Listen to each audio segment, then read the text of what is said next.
to the Business Breakfast on Dubai Eye on One. We have a new study suggesting that online sales in the region are going to grow even faster post-pandemic. If you think you're getting everything delivered now, you have not seen anything yet.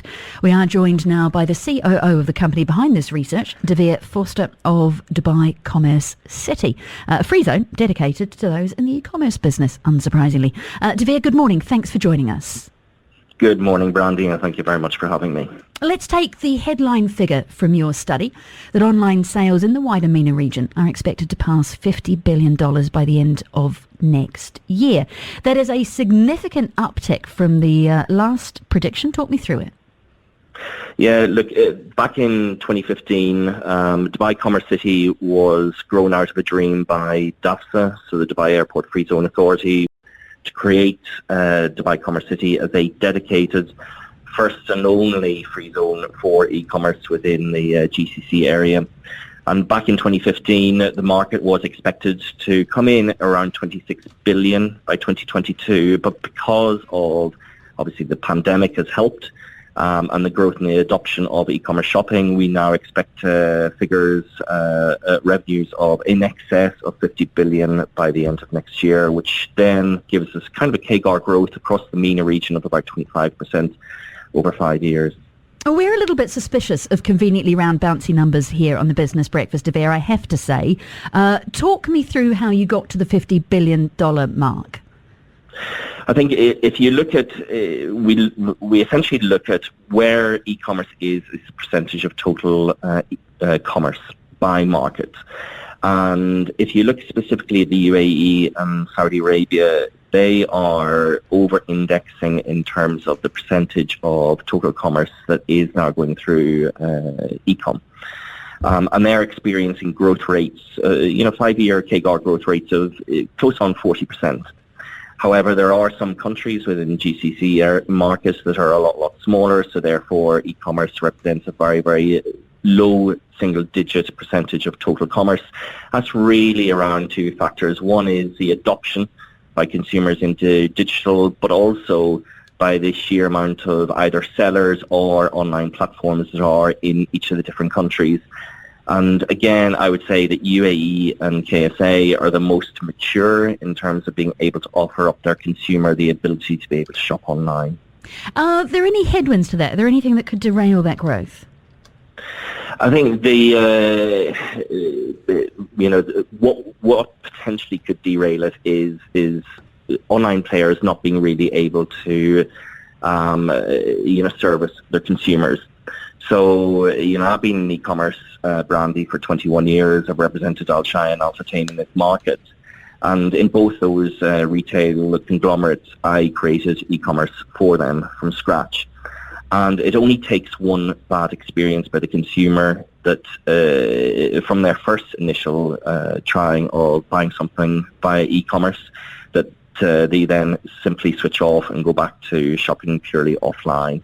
So it really does come down to, is the retailer or is the brand that is online really capable of serving their customers? And if they give the consumer a bad experience, customers simply won't come back.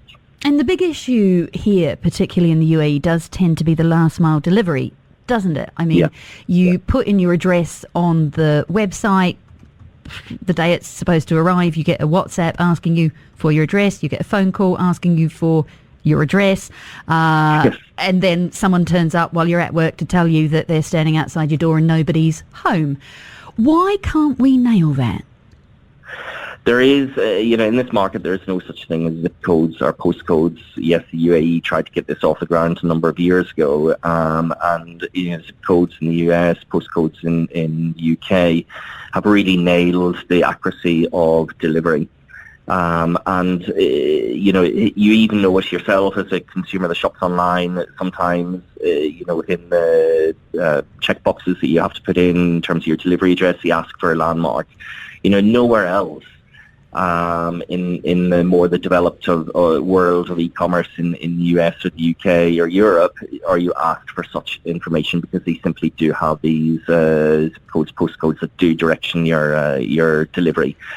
So I think it's all down to the accuracy of delivery. Consumer can't provide that online whenever they're placing an order. So then that requires the carrier or the retailer or the brand to contact you to confirm your delivery address. So it's something that each of the countries are trying to work on. We do have the Makani number, though, in a number of the Emirates here. Why don't we use that? Yes.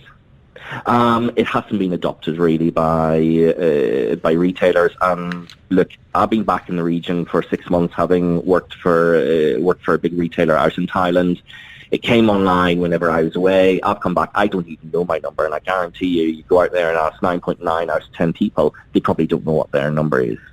Okay, so when we're talking about this uptick in e-commerce, are we talking about lots of lovely opportunities for small players, or are we basically just talking about Amazon? I'm having a look at a study that came out of the US where they found that 78% of retail businesses were now selling through Amazon. That's up from 55% just last year. This is the Dogby Analytics study. It's not that everyone is getting into the pool, it's that you have a very large fish who is dominating that market. Yeah, Brandy, it's a very good point because, today in the UAE, if you look at e-commerce total, over 70% of e-commerce is actually cross-border versus the global average of around 50%. So it just shows you that consumers here in the UAE are very, very reliant on cross-border retailers. And one of the great examples you've just given is Amazon. But Amazon is a generous marketplace, similar to Noon. And, as a retailer or a brand, it's an important part to be able to showcase your products, not only on their own brand.com website, but also on marketplaces. Because you want to try to hit as many consumers as possible out there that are shopping online. And Amazon / Noon is an important part of showcasing that product. But the other aspect of why Amazon and Noon are very, very important to the consumer in this market today is that the choice of buying products online are very, very limited outside of both those Amazons and Noons. And Amazon have actually made the situation even more worse for the local players because they've actually now introduced product listings from their US seller base as well. That's something, obviously, prior to Amazon acquiring Souk, and Souk couldn't offer this because, obviously, they weren't part of Amazon. But Amazon now have actually amplified the importance of what cross-border can give to the consumer. Now, on the basis of cross-border is so big, it just shows you that it is an untapped market in this region where smaller domestic players that do sell to consumers through the malls need to move online. Because, again, the consumer really doesn't have the choice that our European or American cousins do have when it comes to online shopping. Well, thank you very much for joining us, talking us through those findings and having a look at the state of play here when it comes to getting stuff delivered. That was deVere Forster, the COO of Dubai CommerCity, running us through those numbers there and the projection that they have for the online spend of the region.